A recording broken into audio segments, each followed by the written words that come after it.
Olá, você que nos acompanha no canal da Metsu no YouTube, eu sou meteorologista Estel Cia, seja muito bem-vindo, te inscreve, aciona as notificações, deixa teu relato, teu comentário para a gente, acompanhe em metsu.com as atualizações diárias, nosso monitoramento de raios, imagens de radar e também de satélite, que são conteúdos abertos. Na seção de assinantes você acessa os mapas e gráficos dos principais modelos atmosféricos, com projeção de hora em hora, 10, 45 dias, 15 dias e também a projeção de clima para os próximos meses. Vamos falar então do mês de abril, que começa sobre neutralidade climática. Os dados atualizados na última semana pela NOAA indicou o Pacífico Leste mais quente que o normal, que nós chamamos de região nenhum mais 2, o Pacífico Equatorial Central, aqui está a linha do Equador, Oceano Pacífico, a parte central, que é onde, de fato, monitoramos as ocorrências de aquecimento ou resfriamento para El Niño e Laninha, respectivamente. E os dados da última semana indicaram um ligeiro resfriamento de 1/10 abaixo da média, ou seja, um ligeiro resfriamento nessa porção central, mas fora do patamar mínimo de Laninha, que seria pelo menos meio grau, 0,5 abaixo da média. Isso não acontece já há muitas semanas e por isso, sob o nosso ponto de vista aqui da equipe da Metsu, a neutralidade já se faz presente no Oceano Pacífico Equatorial. Porém, com esse aquecimento aqui, com características até mesmo de um El Niño costeiro, com esse aquecimento aqui no Pacífico Leste, mas essa área mais central e oeste tem um leve resfriamento, mas fora do patamar de Laninha, e essas oscilações são bem normais nesse período de transição. Olhando para a projeção de chuva, antes de falar disso, até vou falar das características do outono, né? Nós temos aí um período de transição, abril é o quarto mês do ano, entramos em abril com estiagem e escassez de chuva em vários municípios do centro-sul do Brasil, destaque para o Rio Grande do Sul, que tem mais de 250 municípios em situação de emergência em razão da estiagem. Já tivemos prejuízos na agricultura, tem cidades com problemas de abastecimento, caso de Bagé. Então a chuva nesse momento faz muita falta e a grande expectativa para o mês é o que a chuva pode ajudar a mudar um pouco este cenário. Abril se caracteriza por uma alta frequência de alternância de temperatura, então o frio já alcança o estado, o sul do Brasil especialmente. Eventualmente alguma situação chega ao sudeste, ao centro-oeste, é mais comum nos meses de inverno, um frio mais intenso, mais significativo. A primeira geada do ano, especialmente no Rio Grande do Sul, porque Santa Catarina já aconteceu, pode vir a ocorrer aí ao longo do mês de abril. E outros fenômenos, né, como frentes frias passando mais devagar, a formação de ciclones extratropicais, os nevoeiros que são frequentes devido à alternância de temperatura, são típicos do mês de abril, no Paraná, Santa Catarina e Rio Grande do Sul. No centro do país, centro-oeste e sudeste, começa então já uma transição do período mais chuvoso, que foi o verão, aliás, que nem foi tão chuvoso assim, já houve um decréscimo da chuva nas últimas semanas, especialmente no sudeste, em São Paulo.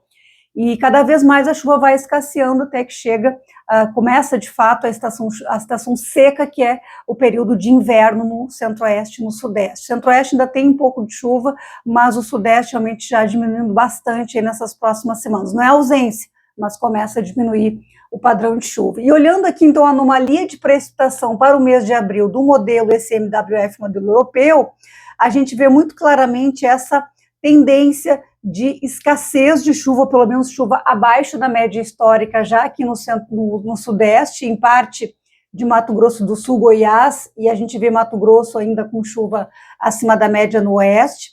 Sul do Brasil, a gente vê alguma possibilidade de chuva dentro da média nos municípios gaúchos de fronteira com o Uruguai, mas a metade norte, com uma leve anomalia de chuva, ou seja, tendência de chuva abaixo da média, o mesmo acontecendo em Santa Catarina, e vejo o norte do Paraná com uma anomalia mais forte, ou seja, uma tendência de chover menos que o normal. E chama atenção essa grande área de chuva até acima da média em províncias do centro-norte da Argentina. Então, não é um cenário para toda a América do Sul. A gente vê aqui essa tendência também para a Bolívia, então parece o canal de umidade mais desviado aqui para o interior do continente, e essa faixa aqui com anomalia negativa, ou seja, chuva abaixo da média. Vamos ver o que o modelo europeu coloca semana a semana. Vou colocar aqui a primeira semana, então, isso aqui é de 31 de março, desta segunda-feira, até o dia 7 de abril, a gente vê esse padrão de chuva acima da média nesta semana, nesses municípios, nessas áreas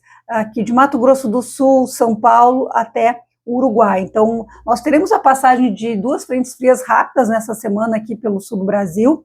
A primeira delas já nesta segunda-feira, a gente vai detalhar aí nos próximos materiais divulgados neste domingo.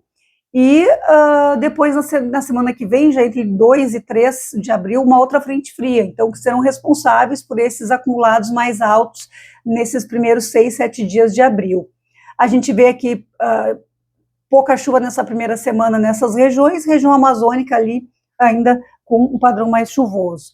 Na segunda semana, de 7 a 14, a chuva acontecendo aqui mais no interior do continente, Uruguai, Paraguai, Argentina, até Bolívia, um pouco de chuva aqui nos municípios gaúchos de fronteira com o Uruguai, mas em geral chuva dentro da média, então teremos passagem de instabilidade na segunda semana, mas não chega a trazer chuva volumosa acima da média.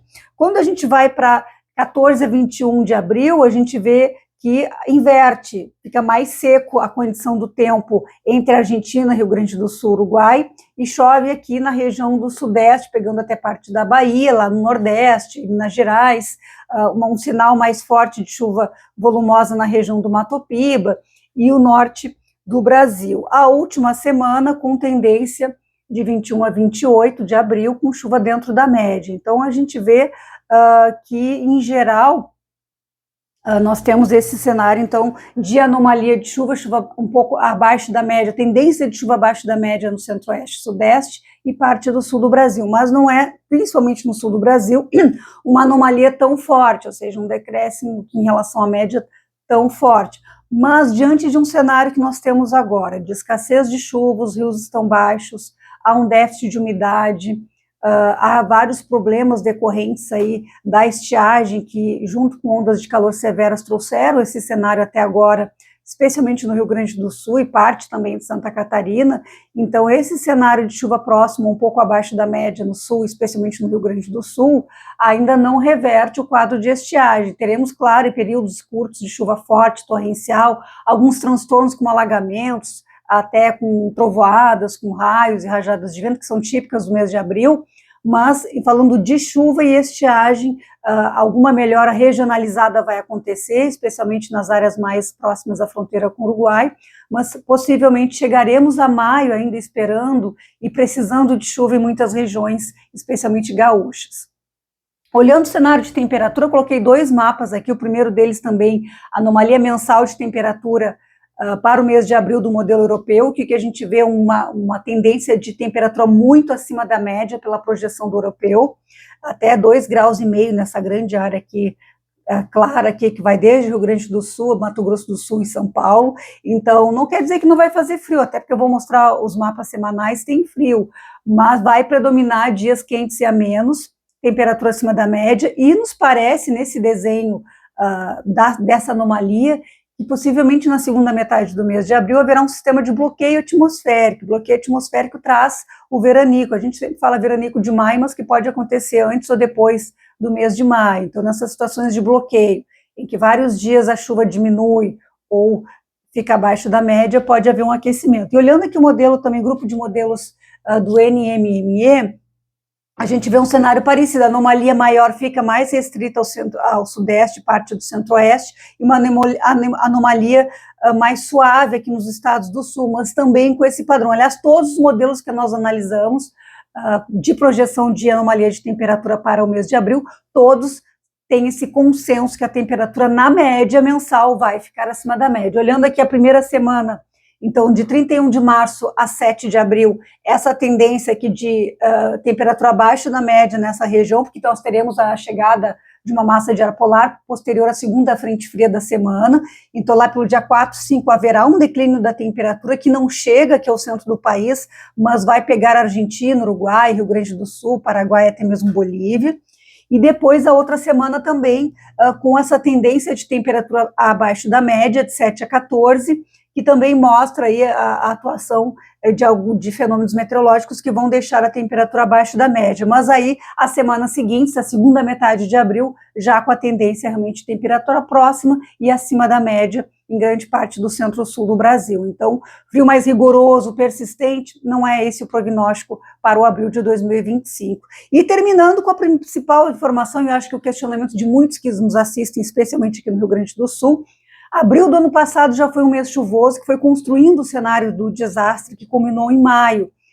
Nós tivemos 2 a 3 vezes a média histórica de chuva em muitos municípios gaúchos em abril de 2024, que era um cenário completamente diferente. Tinha El Niño, os oceanos do planeta estavam mais quentes, agora nós estamos numa outra fase, ainda tem uma mescla de aquecimento e resfriamento no Pacífico, mas com um quadro de neutralidade, e os prognósticos não indicam esse cenário de chuva excessiva. Então, cada ano tem a sua história climática. Então, nesse abril de 2025, não teremos repetição do que aconteceu em 2024, porque nenhuma condição é favorável como era no ano passado, tinha todas as condições possíveis para gerar aquele excesso de chuva em abril e maio, e agora o cenário é completamente diferente. Siga nos acompanhando, as atualizações diárias, semanais, lá em Metsu.com, com todo o detalhamento, inclusive desse prognóstico, que você pode acompanhar em texto e também com gráficos e mapas. Muito obrigada pela sua audiência até aqui. Nos próximos boletins vamos falar da chuva, das frentes frias e do clima na semana também.